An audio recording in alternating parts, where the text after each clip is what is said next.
Hi, guys. Welcome to the fourth episode of GeekSpeak podcast. Today with us is Arslan Riaz, a very good friend of mine. And I remember our friendship goes back to Bachelor when we used to share the same accommodations. I'm very happy to have my friend Arslan Riaz. Thank you, Arslan, for giving us time. No worries at all. Glad to help. So Arsalan is currently a PhD student at Boston University, and he will be explaining and sharing with us the experience of doing a PhD in America. So let's jump straight into it. So Arsalan, could you please introduce yourself for the audience, like your academic background? What was your bachelor's in, and then where was your master's from, and then which topic are you working on in your PhD, and how far are you? Sure.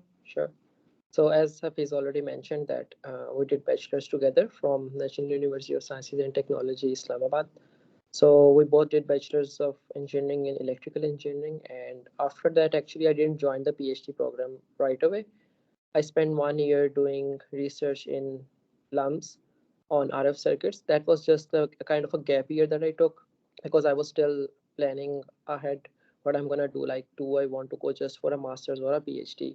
So that was like a break that I took. And during that time, I did some research, and I found that I'm really passionate about research, and PhD is what suit me better. So at that time, I started looking for PhDs. I wanted to do a master's as well, but because I was sure at that time I want to do a PhD, I was more into MS leading to PhD programs, which are generally shorter and more oriented towards the specific topic that you are interested in. So you do both your master's and PhD on the same topic, which is something that was something I was more interested in. So at that time, I started looking for PhD opportunities. I did that research on myself. I didn't go for Fulbright or other programs that were some of the options that were available, but I kind of listed some universities. Actually, I made a list of universities from across the world, from Australia, from Korea, from US.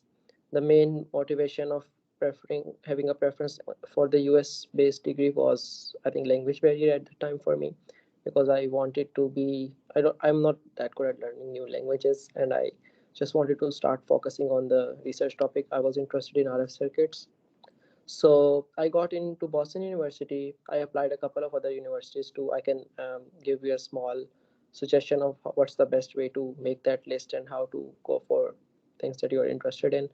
But the professor that I applied to was working on RF circuits mainly. So I got in, and I think I started my PhD back in 2019.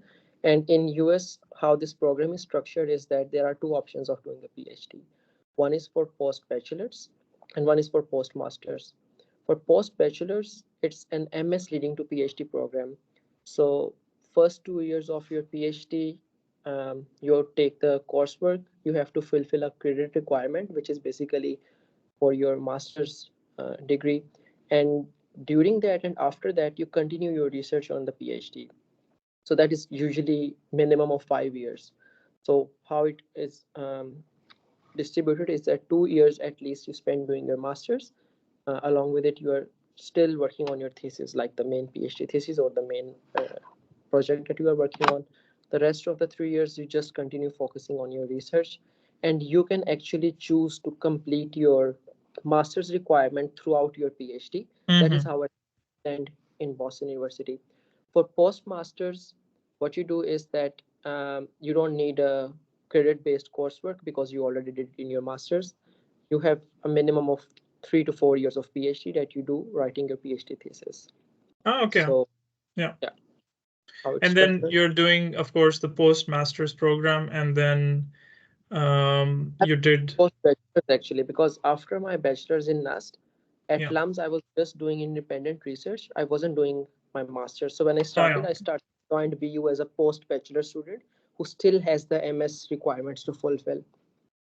For me, the minimum time in which I'm going to do both my master's and PhD was 5 years. Yeah. This is my fifth year of my PhD, and hopefully, I'm planning to graduate this semester. So yeah. Awesome. Awesome. No, good luck with the final year, actually, and I'm pretty sure you're gonna make it's quite good. So thanks for sharing this. And if I may ask, like, what's the topic of your PhD in specific? And then, if you could also share how did you approach in finding this opportunity? You mentioned you applied in various universities, but how does it generally work in the US? Sure. So currently I'm doing research in digital integrated circuit design. More specifically, I work on communication decoders, which are basically a part of your receiver whenever data is stored, transmitted, whether it's a phone, it's a laptop, it has to be decoded where it basically corrects the error that comes from interference or any kind of noise that always exists in the system. So that is my specific research area. And regarding your question of how come I landed on this opportunity, I made a list of professors who work on similar research that I was working on. Back then, I was working more on the radio frequency circuits, RF circuits. On the receiver side, I was working on the antenna side, the receivers. Later, when I was doing my PhD, I had a couple of projects I was working on. One of them was RF, one of them was biomedical oriented, the third one was digital oriented. Okay. Later, my interest shifted during my master's and PhD, and I ended up writing a thesis on digital IC design basically. So that's one thing that you should know, that while applying for PhD, you do your best to find what you are interested on, but those interests can change over time. It's not that whatever Mhm. you initially you are gonna have to do work on that. The factors that change this doesn't just has to be your interest. Sometimes it's funded related issues, or the availability of projects that you are working on, or even sometimes it's the team you are working in. There are a couple of teams under one professor. One team is more suited for you, the other one is not. So Yeah. that on the go. But while applying for PhD, it's important that your background and your research interest should align very well to the professor in whose group you are applying. Applying for PhD shouldn't be a blind application process where you just maximize your chance of getting into a university by applying to many different professors. Yeah. Try to shortlist those who matches well with your background. The more this match is going to work, is the more opportunity you have to get into that group. Because in PhD, it's the decision of the professor if some student is going to come into their group or not. You may meet the minimum. You have to meet the minimum eligibility requirements, such as if there is a GPA requirement or a GRE score requirement. You have to have meet that, but other than that, the main decision is going to be professors. I have seen exceptions as well. Mm. Sometimes the professor want to take some student in who even barely meets the minimum requirements, but just because their background or their research interest is very well oriented to the research that the professor is doing in the group. So I would say Yeah. matching research with the professor is one of the most important things. It is even more important than the ranking of the university. Yeah. So, for example, when I was applying at that time, because everyone learns over time, at that time for me, ranking was the most important. So, I was using usnews.com. This is a website Mm. where rank all the US universities based on subject. So, I categorize them based on electrical engineering, postgraduate degrees, and then choose some of ambitious schools, some safe schools, and some medium level schools. Yeah. And at that time when I was applying, then I got to talk to this professor whose PhD student I am currently, Professor Rabia Yazijil. The meeting went very well, and I got to know that she is working exactly on the same topics I have already worked on, I am working on, and I'm more interested to work on. For example, Yeah. RF energy. So later down the road, we met a couple of times over the Zoom, and I liked the project so much that I end up withdrawing my applications from some other universities after going at BU, because I was very sure this is what I want to work on, and it worked well for me. So that's why this is Amazing. like, Amazing. That sounds like the perfect plan, because if you're not sure about what subdomain or subfield you're interested in, and if you don't really know the research questions, or let's say at least the broader topic, right, like which where you want to do research, then it's basically um yeah, yeah, like not aiming for what you want, and it's just like shooting blindly. So completely and fully agreed. So, and then just a bit about like how the how is the environment of research and academics at Boston University? Could you also share about like what's the quality of research, and are you like satisfied considering you've worked at LUMS, you've worked, of course, you've studied at NUST, Islamabad, and then now you're at BU. So, like, what's the level of research quality that you think there is? I see. So basically, as you already know, that back at NUST and LUMS, research is not very well focused as it should be. Mostly, students are all focused on the coursework mainly. What I noticed as soon as I joined BU was that even though I started taking the coursework as soon as I joined it, I wasn't working on very specific research projects. But I noticed that these universities pay a lot of focus on research. Yeah, coursework is important for developing your skills and background, but that exactly those that are needed to produce something. So in terms of the quality of education, I would say definitely it's very competitive here. PhDs in US is very competitive. I think the requirement for me for every semester was to have a minimum of A grade in all the subjects Oh, to wow. Okay. That's like the best grade you can get, right? A plus is that 4 and then 3.75 is Okay. like. So yeah, but this definitely it's very competitive. But the thing is that if you just focus on grades and all, that's what we used to do. It's not really gonna work out. PhD is not something where your GPA matters, to be honest. There are these requirements just to make sure that your coursework and background is strong enough that you can participate in research, because the expectation from you is to increase the boundary of the non knowledge, and that you can only do once you have fundamental grip on the coursework that you already have done, the basic knowledge that you're going to use to increase it further. Yeah. So it's competitive. In the beginning it's a bit hard to grab your feet on and like go with the flow and try to learn all the basic skills that are needed. But if you are passionate about research, you are passionate about studies, you are going to make it. I have a bit of tough year. My first year was a bit tougher because not just I was taking the coursework, I already started working on many different projects, for the reason that my professor also recently joined just an Yeah. year before. So she was also trying to stabilize the lab, to explore more about the project, to apply for funding so that she can hire more students. So that was one of the challenge that our group in general faced, that we were new to the race. So yeah, so the thing is that you need to have strong grip on your background, and then you should be passionate about what you want to do. If these two things are fulfilled, you are going to be good over the time. Great. Great. And talking a bit about the practical details of PhD, so is it like 30 credit hours that you have to take in the first year, or how many credits actually are you supposed to take if it's a post-bachelor's PhD? And then, and you mentioned it's the first 2 years, right? Like you keep on taking courses, different kinds of courses, and then actual research starts from the third year, right? So just to get a clarity on that, so when do you actually start researching? Or I see. So things can differ from different universities across US, but how it works in Boston University is that there's a minimum of 32 credit that you need to fulfill for post-bachelor's okay, student.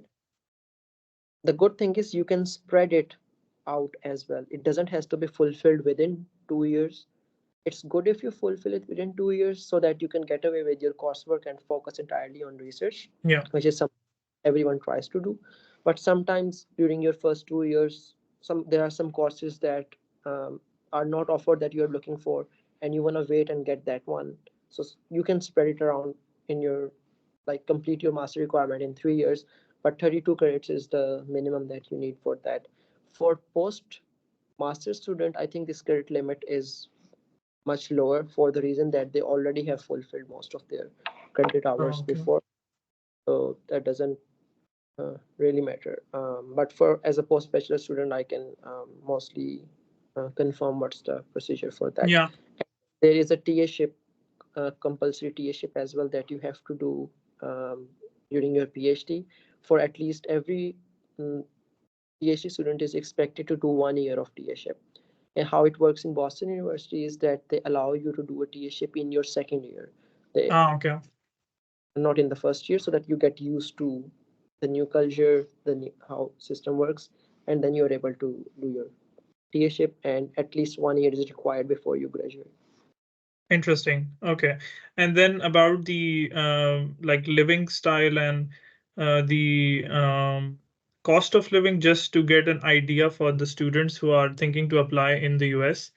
Um, so in terms of the compensation that the PhD students get in terms of scholarship that they get, do you think like the students can live comfortably in Boston with the scholarships that they get in at Boston University?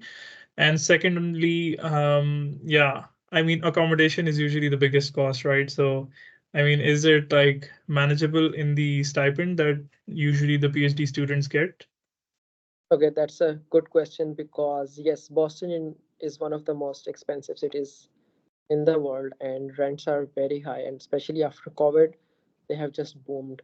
Yeah, Uh, yeah, definitely, the university takes care of the fact that a student can afford their living, including accommodation, um, other living expenses such as food, transport.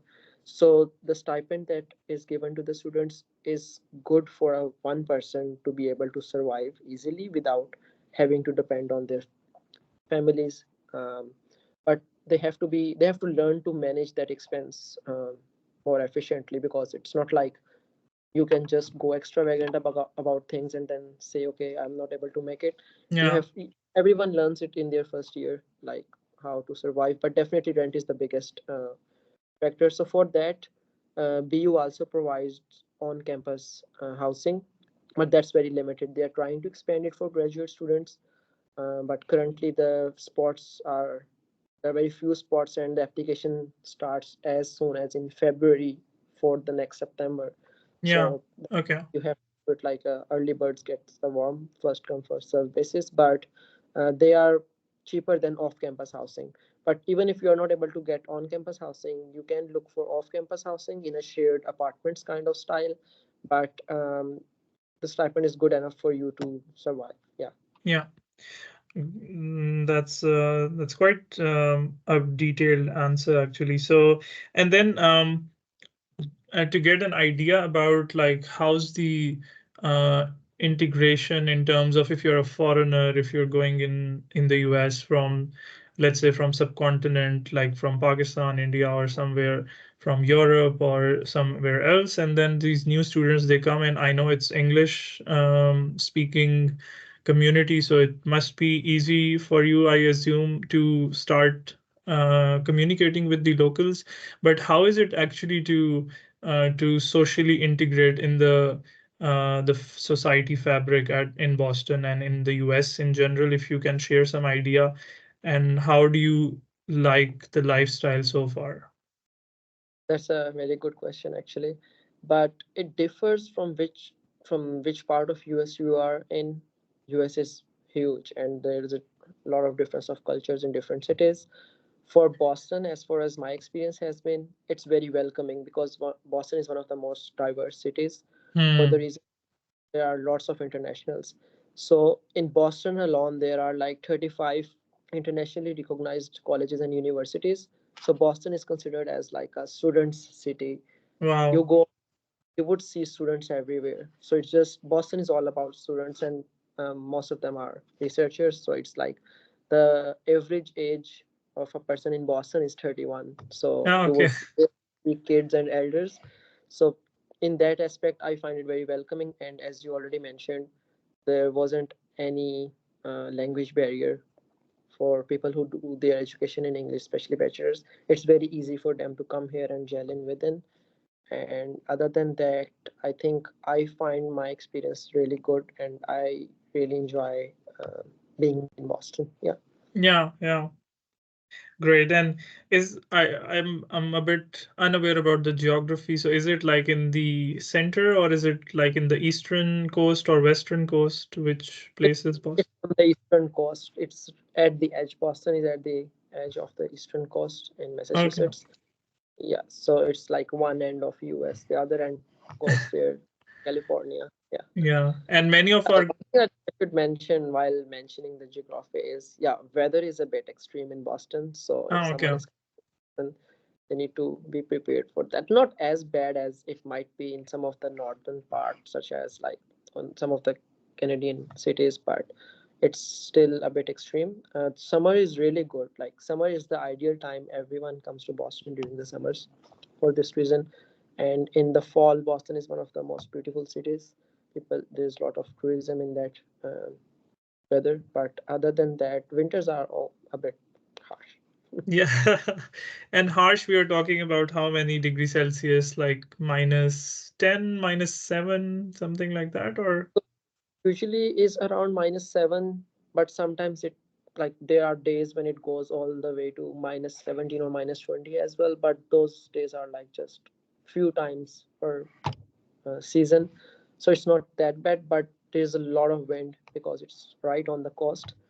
um, that wind makes it a bit extreme, so you always have to pack yourself up fully. I can just like fully connect to this extreme weather situation when we used to be in Sweden for our masters. Like there was also like this extreme weather, -10, minus even lower than -10, snowing constantly, and was not the ideal weather. But yeah, the summers are then quite good. So yeah, can fully agree to that. And then how is the process for the international students to get the visa, and to actually be able, if they get the application successful at Boston University or at some other university, is the application process for the visa as difficult as it sounds to be from the general perception, or is it not really difficult for the students to get it?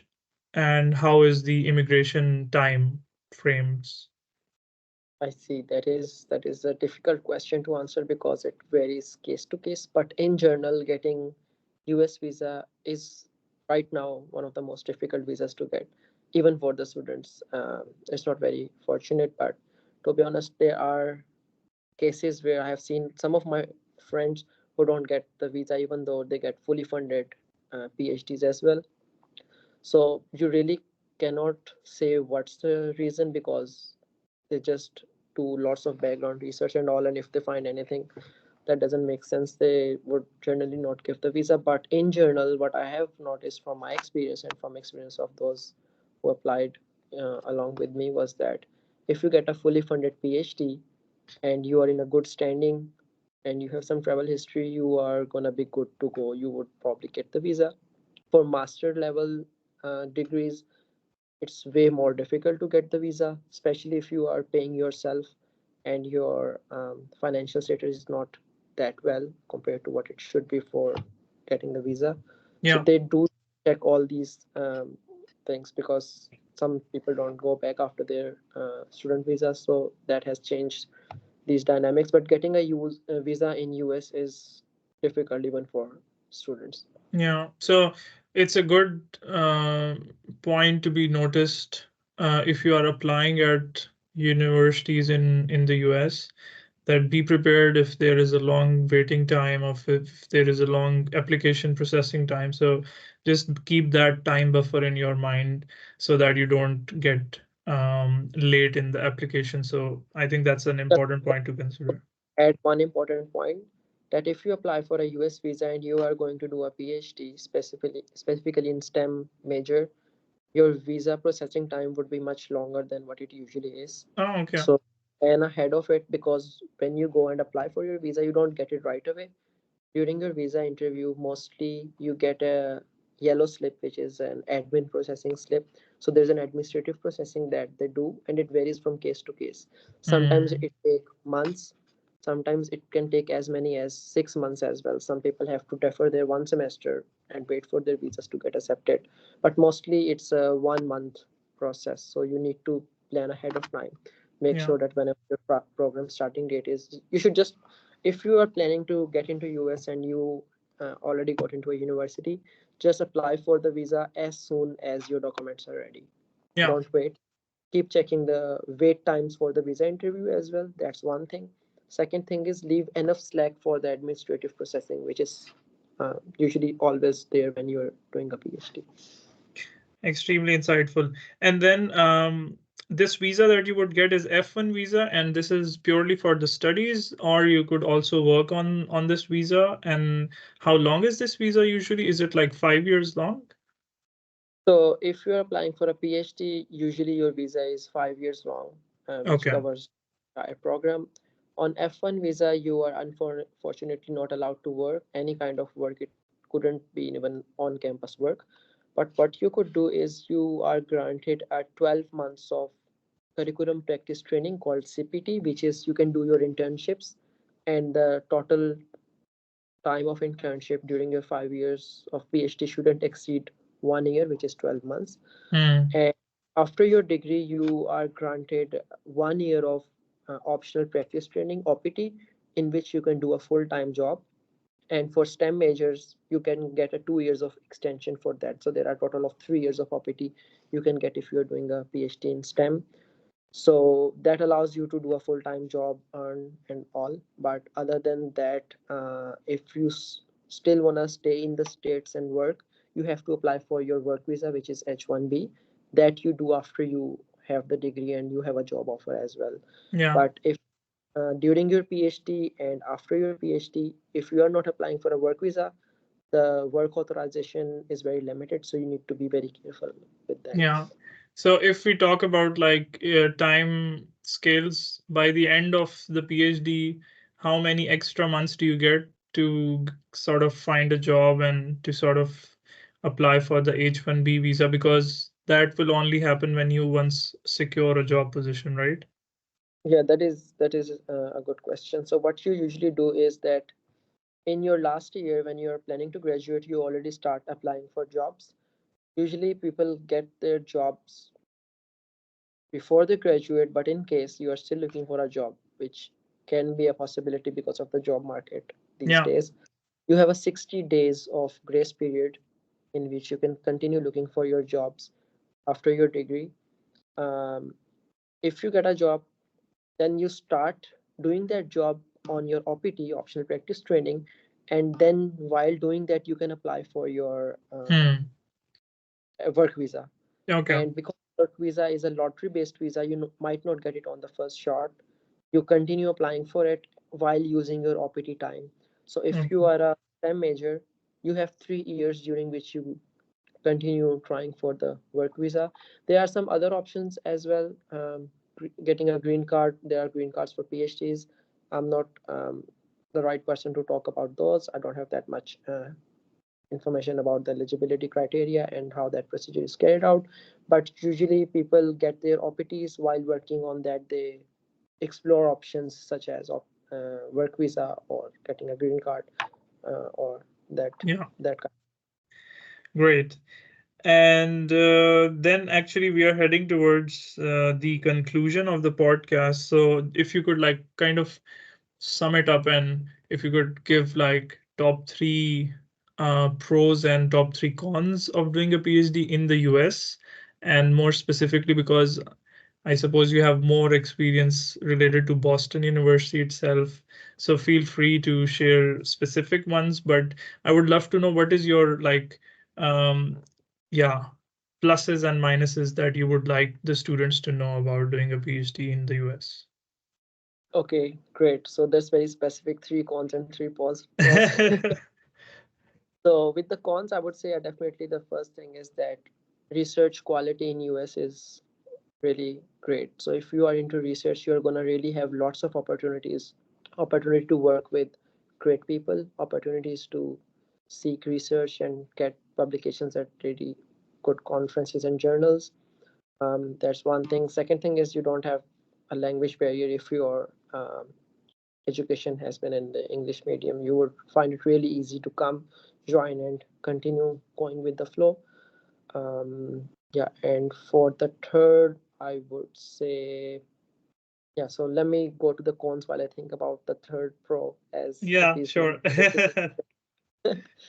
So with the cons, I think getting the visa and finding internships and jobs. This is something that is really difficult and very competitive in US. It's a long process, so you have to plan ahead of all these things. Other than that, traveling is a bit of a hurdle because you are if you are going coming from all Asian countries and some other countries. It's a long journey, and Yeah. during your degree, you have very limited amount of holidays that you can avail. For example, for a PhD students, for 1 year, you are only allowed 2 weeks of holidays, other than the official holidays. So usually people prefer to travel, going back to your home country for at least a month, which is very challenging if you have your ongoing research. For example, in US, like PhDs work during summers as well. They work during it basically depends on what field you are in. For example, in hardware fields where you develop integrated circuits, when the deadlines are closed, you have to work on the weekends as well. So Yeah. work life balance is a big challenge. I would say one of the cons that you have to manage it yourself. You have to meet the deadlines. You have to prove that you are good enough for research. You have continuous exams throughout your PhDs that you need to qualify to keep getting ahead in your Yeah. PhD. But other than that, I think it's a very good experience if you are into research and if you um, like attaining more knowledge and trying to Yeah. get a understanding of it. Doing PhD from US is a really great idea. And if I may add one pros further to what your list is, I think the job market, what I heard from my other a few other colleagues and friends, that they have a very good job market for the PhD graduates. Like there are good research centers as well, like at the companies where you can really do some good research stuff. So I think like in that sense also maybe I don't know what's your opinion on that. Like how's the job market for the PhD graduates? For the PhD graduates, yeah, definitely a lot um, more. There are a lot more opportunities compared to other degree levels because US focuses a lot on research. These days are not like great days to say about the job Ah, okay. market is good, but um, definitely you get a lot of opportunities. If you keep looking for one, you're definitely gonna land on something that's true. Yeah, you get an opportunity to work with the top companies, the top research groups, great teams. So that's the one of the best thing for doing Uh, research in US. Amazing. And then this is the last question. Is America really the land of dreams? Okay, okay. Uh, I don't know if there's I'm just kidding. a Like this is a yeah. answer to question. Really depends on what dream you have. Yeah, this is what we hear in the movies, right? Like the land of dreams and all. But no, I mean, like, what's your general experience so far? I'm getting very positive vibes. So I suppose your experience has been overall quite good Yeah, there. that's And great. Actually, it has been great, and I would agree to it somewhat that there's no roof. You continue doing growth on your career, whether it's research, whether it's joining industry, whatever you're gonna do. If you wanna keep working on that, you put day in and day out on that. There's no roof. You can continue doing your growth. So hmm, that's the thing that whatever dream you has doesn't matter how high your dream is. You can continue moving towards that. So yeah, but definitely it's not a straight path. It's not a smooth journey. There are hurdles. There's ups and downs, and you have to be determined to go over them. true. I wish you all the best, my friend, for the final stretch of the PhD, and I'm sure you're gonna go through the roof with your success. So good luck. And thank you so much for your time. Actually, I'm pretty sure like many students were interested in the US related PhD opportunities. So I think now they have kind of a brief idea about how things work there. So maybe you see some people at Boston University soon. Yeah, And I would like love that people get to know these opportunities, apply for it, do the hard work, and definitely I'm glad that I'm able to help. amazing. Thank you, and have a nice weekend then. And it was lovely to catch up with you, Arslan, after so long. So good to see you. Same, same here. Thank you. All right. Take Good to catch care. you too. Thank you Take so care. Thank you, Arslan. Thank you, guys. Bye.